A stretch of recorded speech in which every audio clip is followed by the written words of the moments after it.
There comes a time in life when the battlefield is not out in the world, but right inside the walls of your own home, when you're trying to raise your children in the aftermath of heartbreak, betrayal, and manipulation. The journey can feel like walking through fire with no end in sight. But I want you to know, this fire can purify you, not destroy you. When you're co-parenting with a narcissist, every day can feel like a test of your patience, your faith, and your sanity. Yet even in the darkest moments, you are not powerless. You are not alone. There is a strength within you that no toxic words can break, no false accusations can silence, and no manipulation can control. You have been chosen for this battle not because you are weak, but because you are capable of bringing light into a place that has been consumed by shadows. You are the safe place your children can run to. You are their peace in the storm, and though the path ahead may be steep, every step you take with love, discipline, and calmness becomes a seed of healing planted in their hearts. So stand firm. Don't let bitterness take root. Don't let anger shape your decisions. Let wisdom, grace, and courage lead the way. You are not just surviving a difficult situation. You are building a legacy of strength and compassion that your children will carry long after the chaos fades. When you find yourself in the storm of co-parenting with a narcissist, it can feel like every word, every message, every encounter is designed to shake your peace. They thrive on reaction, on control, on your confusion. But what they don't understand is that your peace is not a weakness. It is your greatest weapon. When you stand strong in the storm, when you refuse to let their chaos dictate your calm, something begins to shift. You start reclaiming your power, one quiet moment at a time. Your peace tells them they no longer have access to your emotions, no longer have control over your energy, no longer have the ability to pull you into the drama they depend on to feel significant. Standing strong doesn't mean you don't feel pain. It doesn't mean you don't cry in private or question why you have to fight so hard just to keep things normal for your children. But it means that even when the storm rages, you plant your feet on faith and refuse to be moved. You respond with intention instead of reaction. You learn that silence, patience, and emotional control are not signs of surrender. They are signs of mastery. You are teaching your children through your composure that peace is possible even when people around you choose chaos. You're showing them that strength isn't found in shouting louder. It's found in staying calm when the world expects you to break. Your peace protects your purpose. It guards your mind from becoming consumed by anger and bitterness. It keeps your heart focused on what truly matters, your children's well-being, their innocence, their joy. Every time you choose calm over conflict, you're teaching them that they, too, can rise above toxicity without becoming part of it. You're rewriting the story that dysfunction tried to hand down, proving that love guided by discipline and faith can overcome manipulation and control. So when the storm howls, when the accusations fly, when the tension feels unbearable, remember who you are. You are not here to fight chaos with chaos. You are here to rise with grace, to walk in dignity, to let peace become the loudest voice in the room. And when you do, the storm may still roar, but it will never destroy you, because your peace, your stillness, your strength, they are untouchable. Breaking the cycle means refusing to let the pain that hurt you become the pattern that shapes your children. When you're co-parenting with a narcissist, you're not just managing schedules and communication. You're protecting hearts and minds that are still learning what love, respect, and truth really mean. The narcissist might try to twist reality, create confusion, or use your children as tools in their game, but your role is different. You're not here to fight their fire with fire. You're here to light a new path, one built on honesty, stability, and unconditional love. Teaching your children emotional freedom begins with showing them that they are not responsible for anyone else's moods, that their worth is not tied to someone's approval, and that peace is found in truth, not in pretending everything is fine. When you live with emotional awareness, your children start to see what real strength looks like. They watch you handle manipulation with calm, disrespect with boundaries, and chaos with order.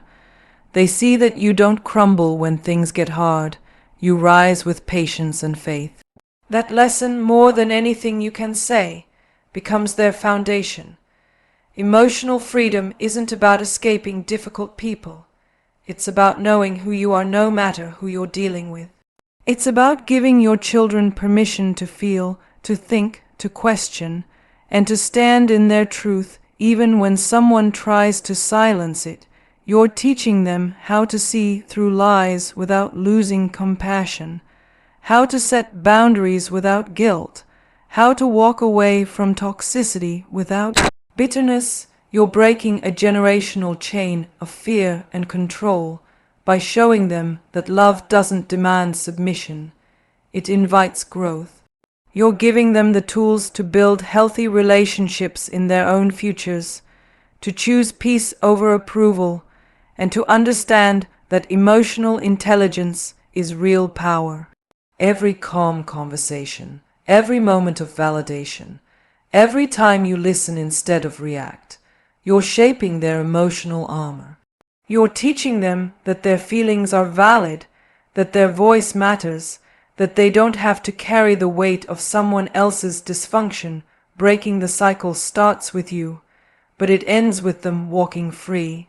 It ends with children who know how to love without losing themselves, how to forgive without returning to pain, and how to live in truth no matter how loud the lies become. That's how you turn a broken story into a legacy of healing. Boundaries are not about building walls to keep people out. They're about creating gates that protect your peace, your purpose, and your children's well-being. When you're co-parenting with a narcissist, boundaries become your lifeline. Without them, the chaos seeps in, the manipulation grows, and your emotional strength begins to drain. But when you stand firm in your boundaries, with clarity, consistency, and calm, you begin to shift the balance of power. You're no longer reacting to every provocation. You're choosing when and how to engage. You're not allowing anger to pull you into the same cycle of blame and defense. You're controlling what you can control. Your response, your tone, your energy. The art of peaceful co-parenting is not about changing the narcissist. It's about mastering yourself. It's realizing that you can't fix someone who doesn't see a problem, and you can't force fairness from someone who thrives on control, but you can decide how much access they have to your emotions. You can decide what kind of energy you bring to every exchange. Boundaries become the language of peace. They say, I will communicate about the children, not about the past. I will not engage in arguments, only in solutions. I will not let your chaos become my climate. This level of emotional discipline doesn't come easy. It's built through patience, prayer, and practice. But when you start living it, you'll feel the difference. The noise gets quieter. The triggers lose power. You begin to breathe again. Your children see it too. They learn that strength isn't in shouting louder or winning every battle. It's in knowing when silence speaks louder than words. They start to feel the safety that structure brings. They learn that love doesn't mean tolerating disrespect, that peace doesn't require pleasing everyone. By honoring your own boundaries, you're teaching them how to protect their own hearts in the future. You're showing them that self-respect and empathy can coexist.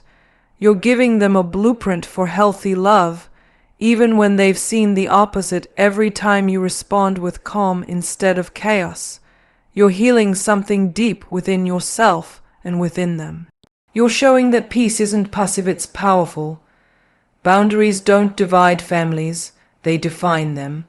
They create the space where love, respect, and emotional safety can finally breathe. There comes a moment when you realize that not every battle deserves your energy, not every insult deserves your answer, and not every trap deserves your time. When you're co-parenting with a narcissist, silence becomes more than a strategy.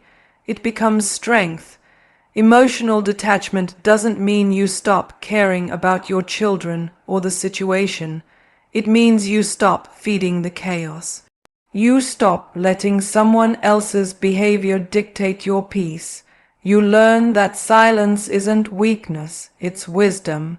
Because every time you refuse to react, you're teaching yourself and your children that peace is a choice, not a gift someone hands you. Mastering emotional detachment is like building a muscle. It takes time, it takes practice, and it takes self-control. At first, it feels unnatural to stay calm when you're provoked, to stay silent when lies are told, to smile when disrespect tries to pull you down. But slowly, you start to see how much power there is in restraint.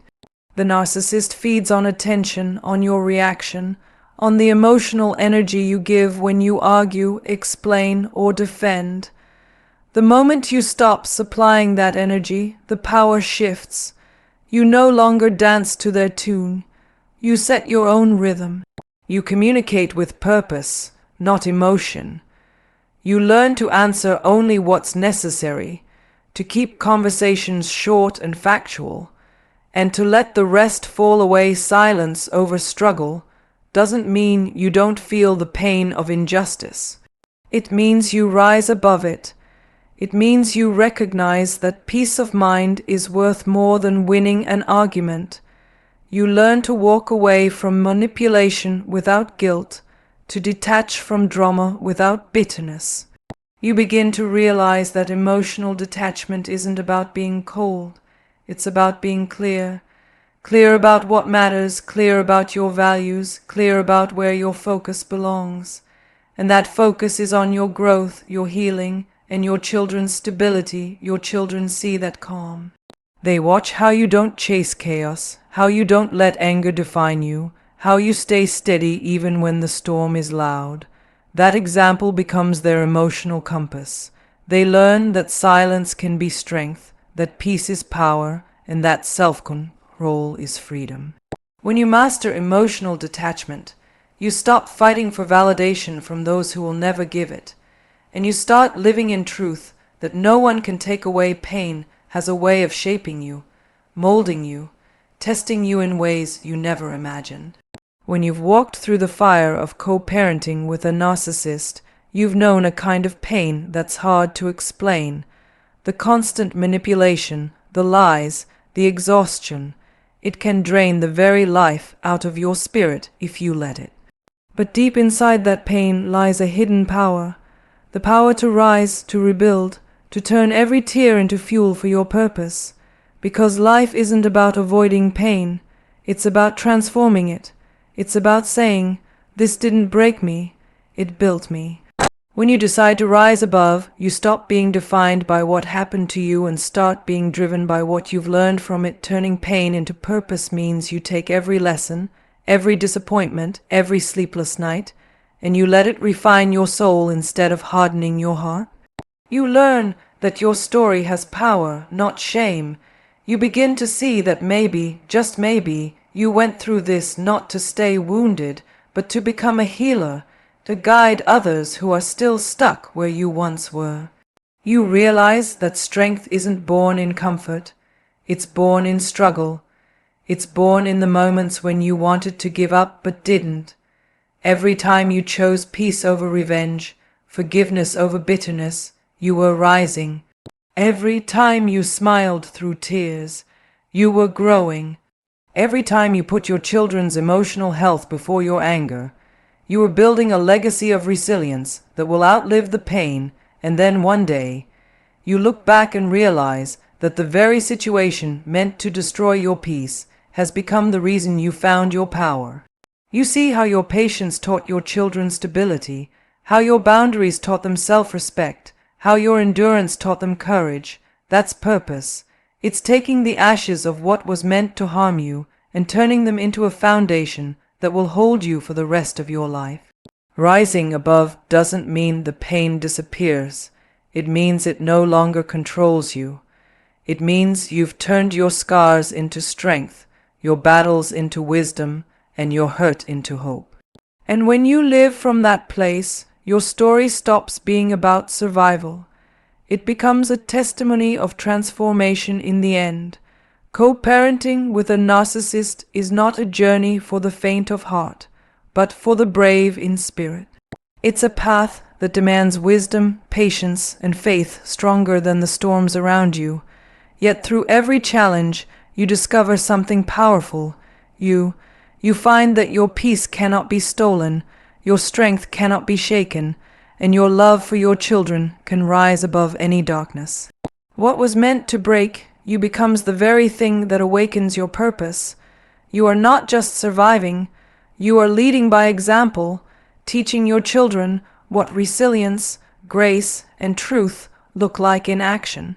So stand tall, keep your heart pure, let peace be your legacy, because when the battle ends and the noise fades, your strength will speak louder than every lie, and your light will continue to guide generations forward.